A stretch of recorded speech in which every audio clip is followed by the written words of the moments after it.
Assalamualaikum. Welcome to Star Center. The making of Pakistan, unit number 2. Trace the incidents of the Pakistan Resolution 1940. करारदादे Pakistan 1940 के असबाब व मुहर्रिकात के बारे में पढ़ेंगे. Discuss the Congress alternative to Pakistan, CR formula and Jinnah Gandhi talks. ठीक है, मुतालबा पाकिस्तान के जवाब में कांग्रेस की जवाबी पेशकशें क्या थी, ठीक है, जिसका इजहार CR फार्मूले और जिना गांधी मुज़ाकरात की शक्ल में हुआ.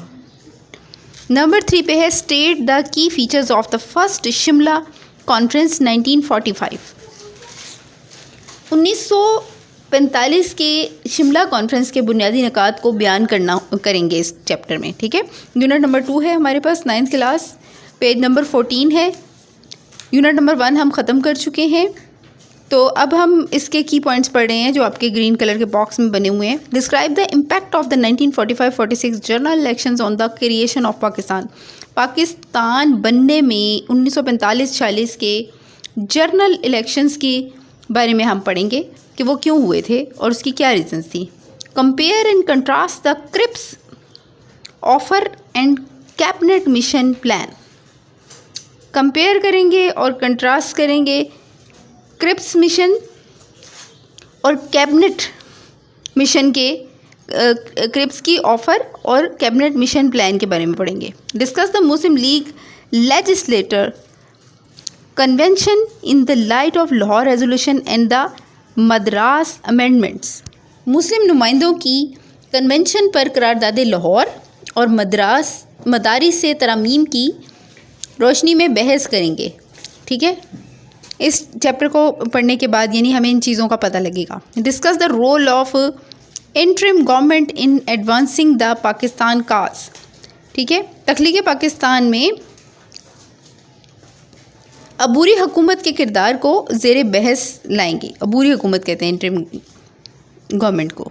Analyse the 3 June plan and the creation of Pakistan. 3 जून का प्लान और क्रिएशन पाकिस्तान का तजिया करेंगे. Discuss the role of Quaid-e Azam in the making of Pakistan. Quaid-e Azam का रोल जो कि मोस्ट इंपॉर्टेंट है वो पढ़ेंगे हम इसमें. Define British colonialism and impact on various aspect of life into पाक सब कॉन्टिनेंट. बरतानवी नौआबादियती निज़ाम क्या था, इसने बरे सगीर पाको हिंद की ज़िंदगी के मुख्तलिफ़ पहलुओं को किस तरह से मुतासिर किया, ये हम पढ़ेंगे इस चैप्टर में. तो अब हम इसके बैकग्राउंड यानी कि पस मंज़र की तरफ जाते हैं कि वो क्या था. The Indian National Congress was founded in 1885. ये बहुत इंपॉर्टेंट लाइन है MCQs के हवाले से भी और शॉर्ट क्वेश्चंस के हवाले से भी कि इंडियन नेशनल कांग्रेस कब बनी थी, 1885 में. Its founder was a retired British civil servant Allan Octavian Hume, जिसे AO ह्यूम शॉर्ट करके कहते हैं, who took this initiative with the blessing of British government, जिसने सबसे पहले, ठीक है, बरतानवी हुकूमत की सरपरस्ती में एक सियासी जमात इंडियन नेशनल कांग्रेस कायम की. Vanesh Chandra Banerjee was its first president. The Congress claimed to be an organization meant for the representing the entire Indian population. Umesh Chandra Banerjee इस जमात के पहले सदर थे. कांग्रेस का दावा था कि वो हिंदुस्तान के तमाम लोगों की नुमाइंदगी करती है. ठीक है, It further claimed that it will look after the interests of all the communities living in India to whatever religion, caste, creed or area they belong to. लिहाजा वो हिंदुस्तान में बसने वाले तमाम तबकों के मफादात की निगरानी करेगी, ख्वाह वो किसी भी मज़हब, जमात या अक़ीदे से ताल्लुक़ रखते हों. Sir Syed, the most prominent Muslim leader of the time, was of the opinion that the Muslim community of India should adopt modern British education system. Syed Ahmad Khan जो कि पहले नुमायाँ लीडर थे मुसलमानों के उस वक्त के, उन्होंने मशवरा दिया कि मुसलमानों को बरतानवी एजुकेशन सिस्टम को इख्तियार कर लेना चाहिए या हासिल करना चाहिए. ठीक है, मॉडर्न जदीद तालीम हासिल करनी चाहिए. In order to educate the Muslim in the modern British tradition he established many educational institutions. ठीक है, और इस मकसद को पूरा करने के लिए उन्होंने मुसलमानों को तालीम देने के लिए बहुत सारे मॉडर्न ब्रिटिश रिवायात वाले स्कूल और इदारे कायम किए, ठीक है। The modern Anglo oriental MAO school Aligarh established in 1875 was the most important of these and was upgraded as MAO College 2 years later in 1877।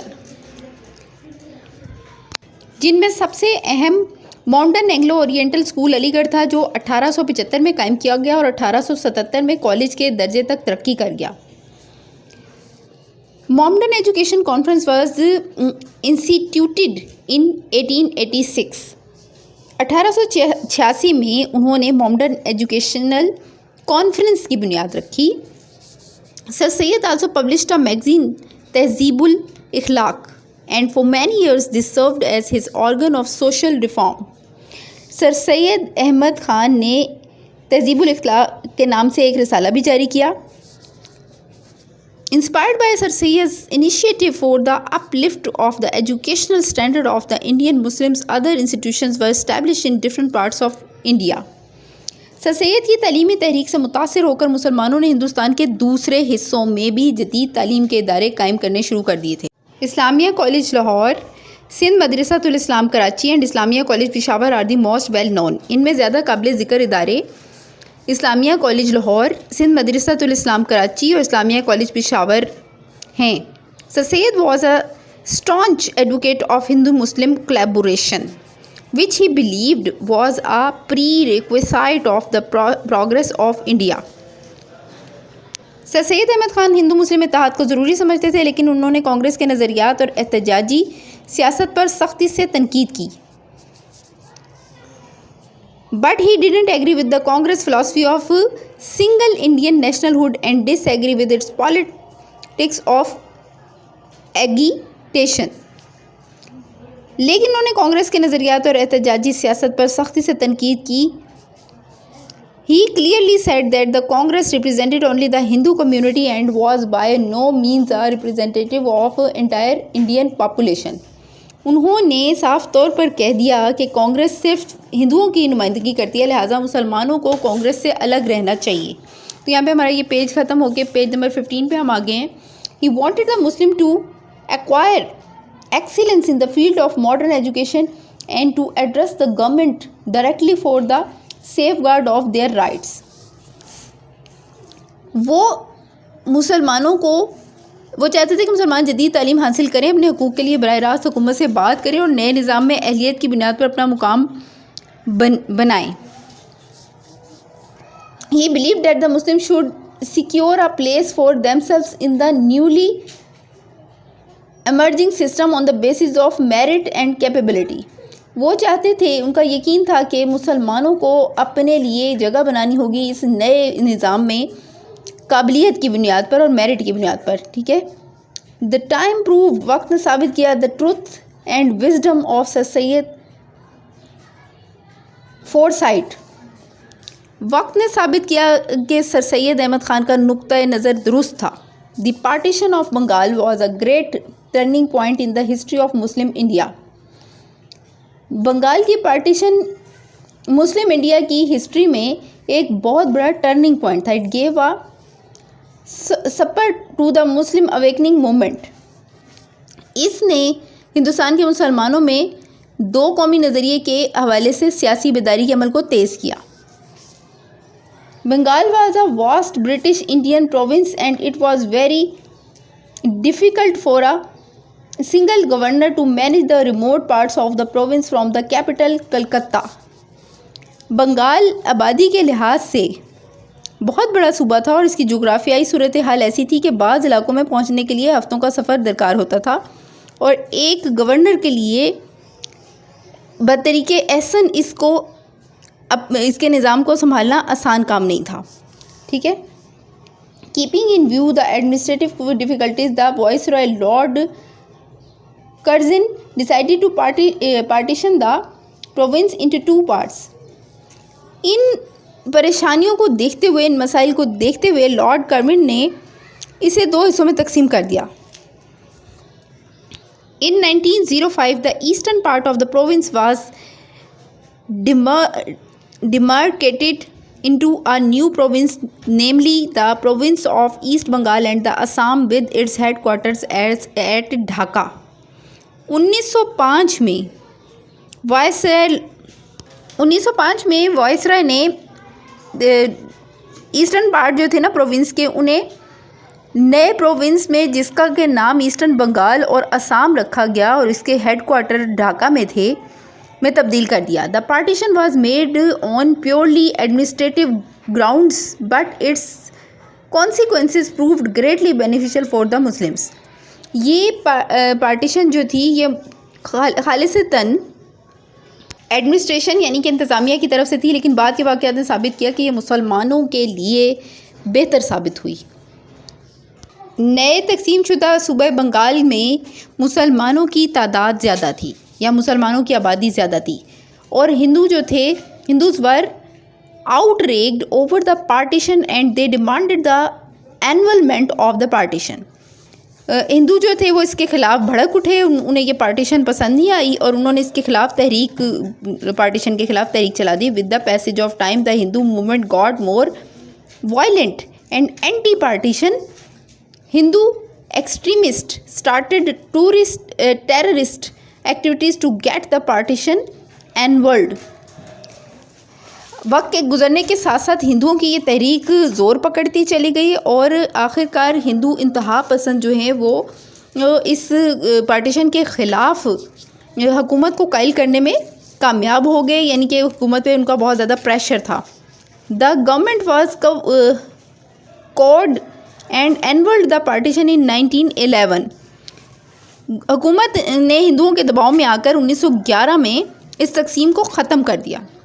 The two provinces were again amalgamated और दोनों सूबे दोबारा से मिला दिए गए into one large province of Bengal, Bengal के एक ही बड़े सूबे में. The annulment came as a great setback to the Muslims. However, it gave them a lesson. The Muslims came to realize that they couldn't trust neither the Hindus nor the British for the protection of their rights. They must learn to rely on their own strength. ये मनसूखी मुसलमानों के लिए एक बहुत बड़ा change लेकर आई और मुसलमानों को ये पता लग गया कि उनके वो ना तो हिंदुओं के ऊपर ट्रस्ट कर सकते हैं और ना ही बरतानियों के ऊपर. अपने हकूक़ की हिफाजत के लिए they must learn to rely on their own strength.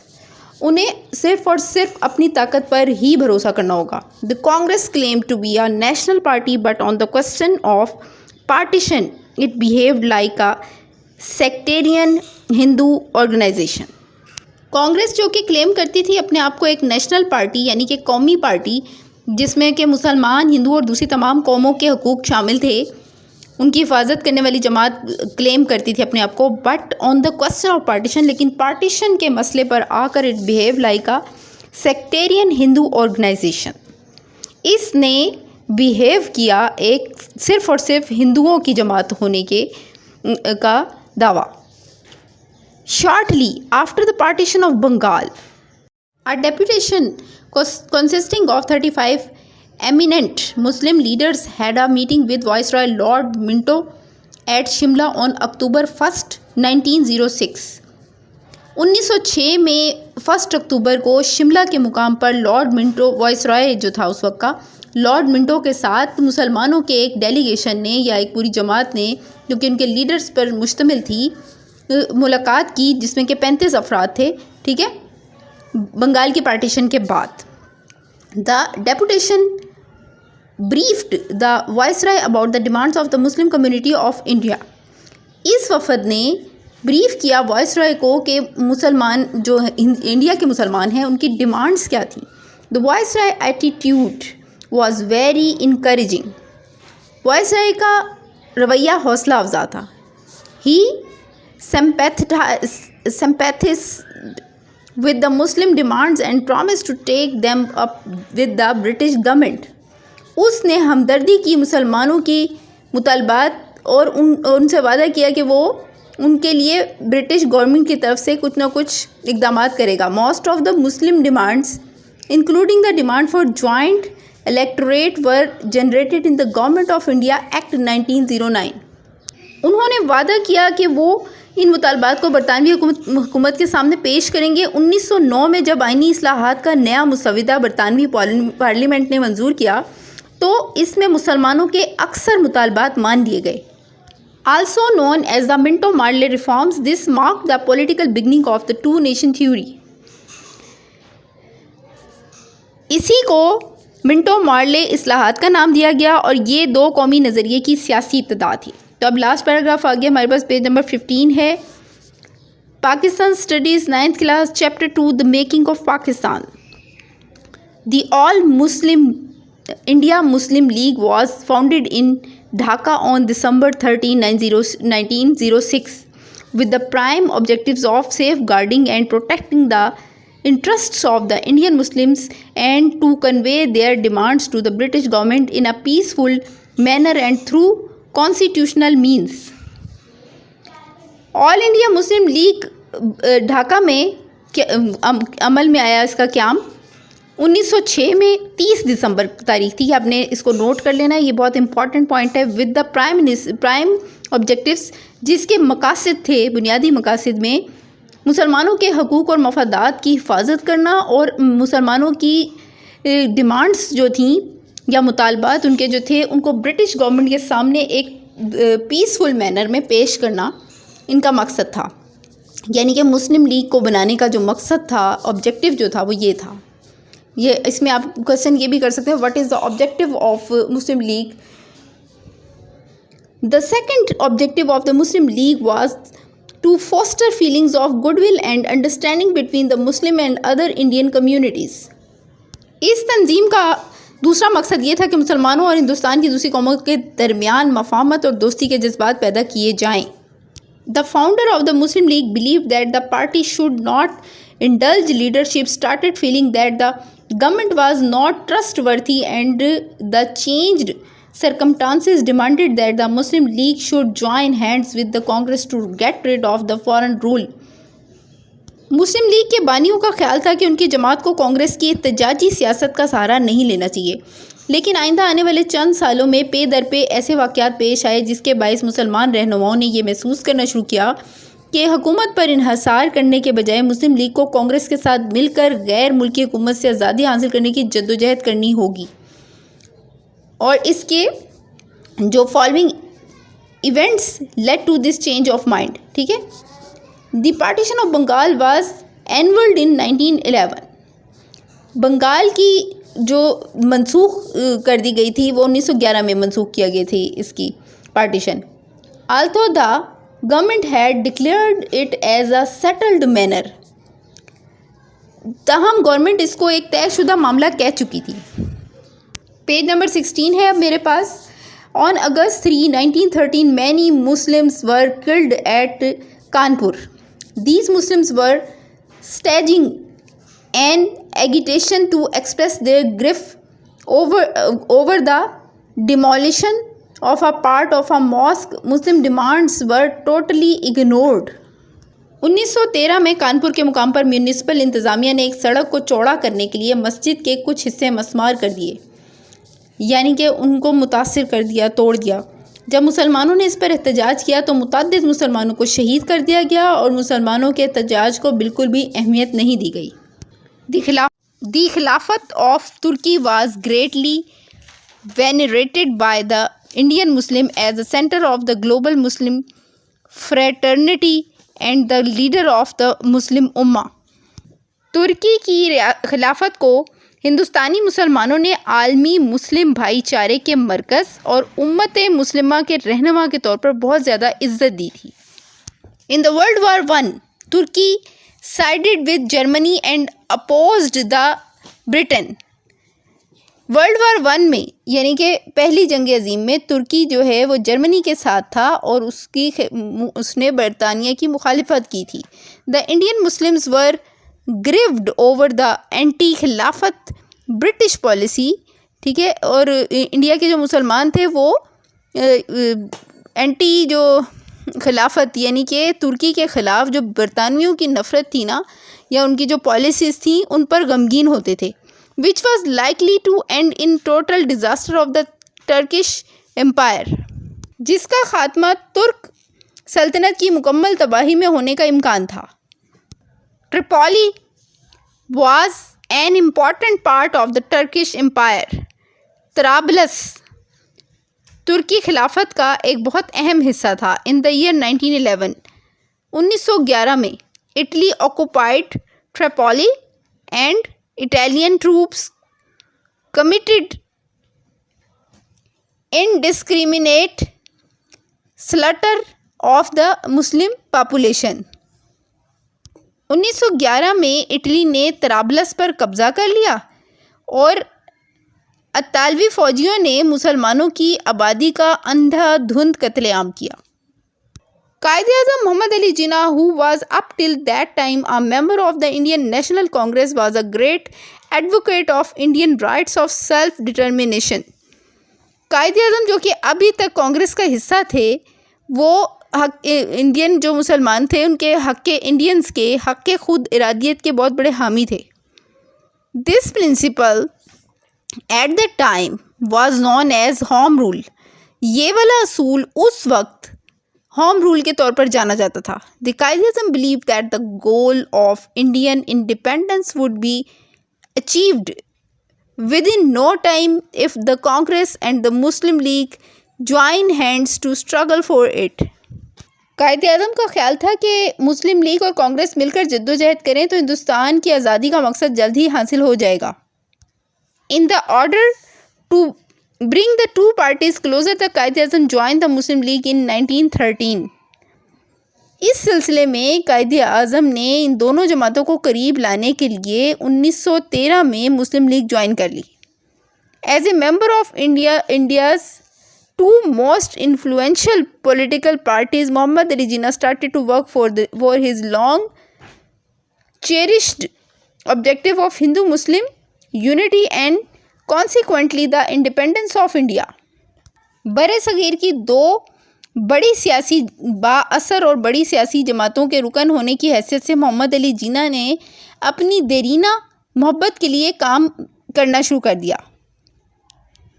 On Quaid suggestion, कायद की सजेशन के मुताबिक and due to his efforts, और उनकी कोशिशों की वजह से, यानी इनके मशवरे के मुताबिक और उनकी कोशिशों से, the Muslim league and the Congress held there session, ने अपने इजलास मुनक्किद किए जॉइंटली इकट्ठे एट बम्बई में इन दिसंबर 1915 में and later Lucknow on 30th and 31st of December 1916, और फिर बाद में लखनऊ में 30 को और 31 दिसंबर को 1916 में, ठीक है। It was decided that the both Muslim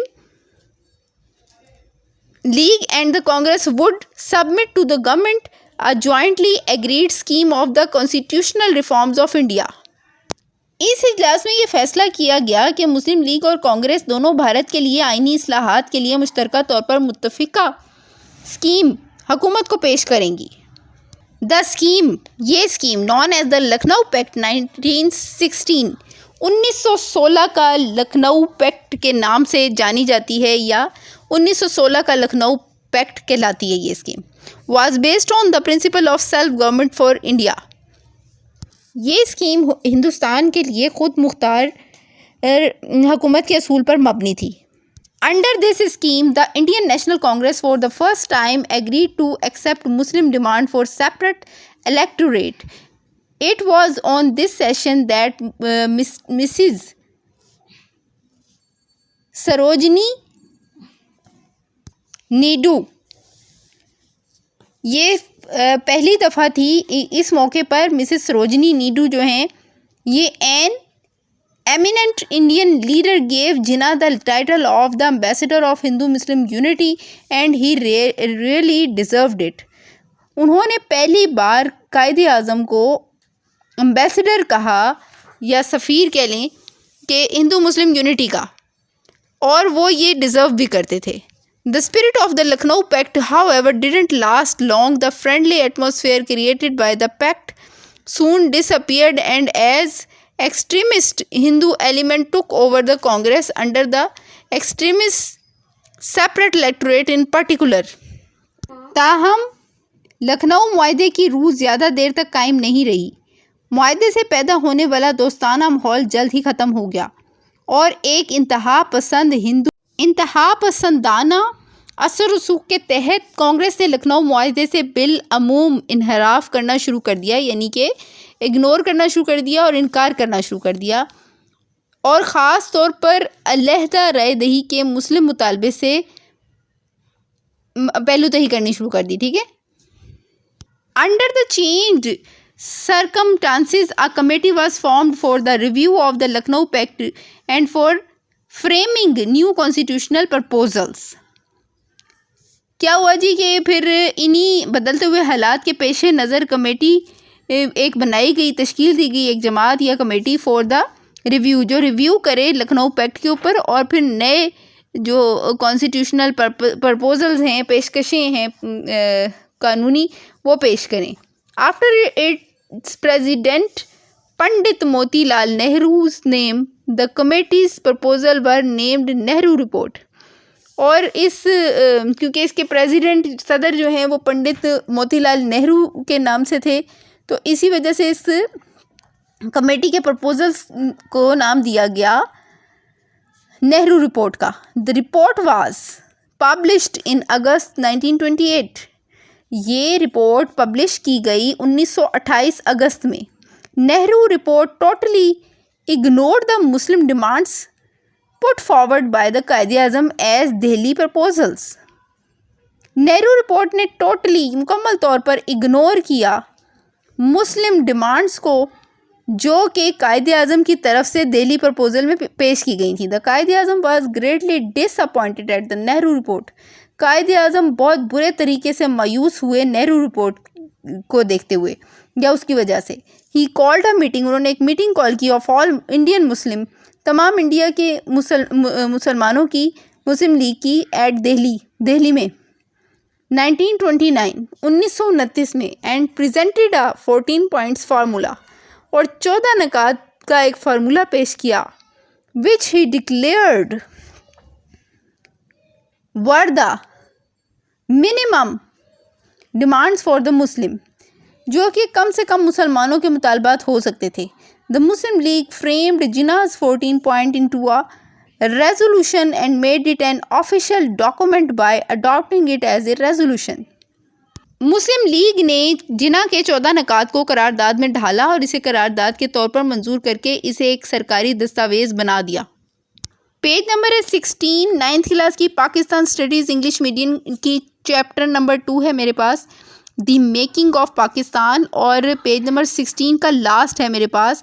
Quaid-e-Azam 14 points provided good ground for Hindu Muslim unity but the Congress arrogantly refused to accept them and kept insisting on the Nehru report.